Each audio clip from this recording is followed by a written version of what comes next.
This morning I'm going to show you how to transplant your tomato seedlings into their own individual pots. What you'll need is some clean pots. Make sure they're washed up from last year if you're reusing, or if you haven't got any pots and you can't afford to buy any, reuse yogurt pots. They're really good, but you will need to just stick a hole in the bottom. A drill is ideal to do that with, or you can use drink bottles cut in half.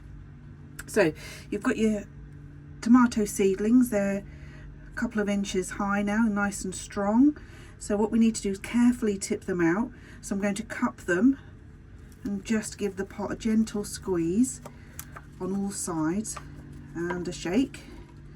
As you can see, they'll all come out together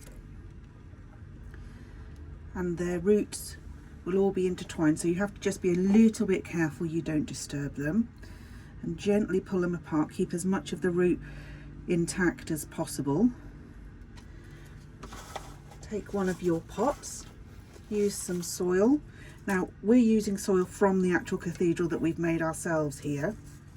You can buy multi-purpose compost, but there is a video on how to make your own soil as well in my blog, so have a look at that if you want to know.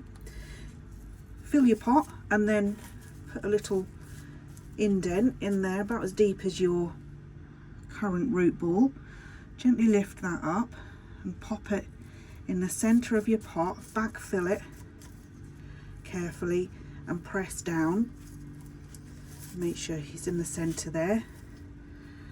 So that's how you do that, and you repeat that for all of them. Just show you there. Soil, hole, seedling, press down.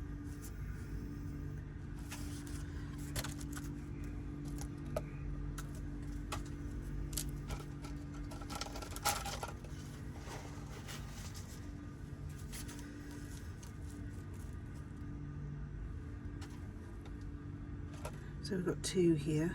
Just take that little one off really carefully. Make a hole for the big one. Pop that in there. Give that a gentle push.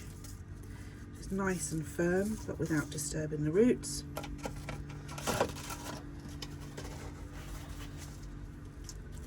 Put that little one in here. A little tiny one. Be really careful with its roots. Gently push down. There we go.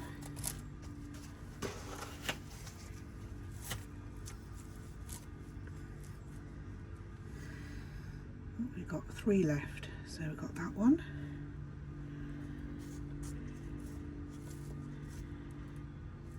Now I'll water them all at the end, but I'll show you how I'm going to do that as well. So I don't want to drown them. The soil that I've got here is quite dry because our compost heaps haven't had any rain for a few weeks, but that's okay. Makes it easier to work with. Pop that one in there.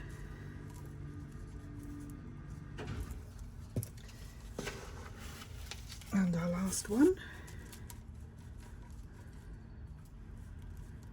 The soil that we've got is really fine, which is lovely, but it doesn't retain a huge amount of moisture. So it is important to keep things watered. Right, move that out of the way.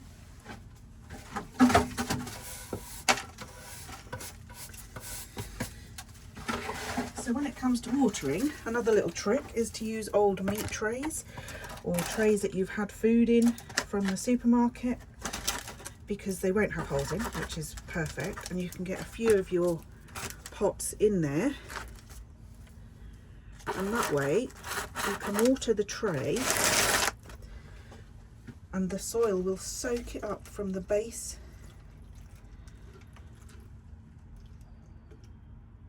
of the pot, meaning you'll get a nice amount of moisture into the roots without drowning it from the top, and the soil soak all that moisture up and then distribute the water much more evenly to the roots of the tomatoes. The next thing you need to do is make sure you label them. because if you're growing lots of different varieties like I am, you might forget which ones are which, and then if you want to give them to friends or sell them, as we do here in the cathedral, you really will need to know what sort of things you're selling.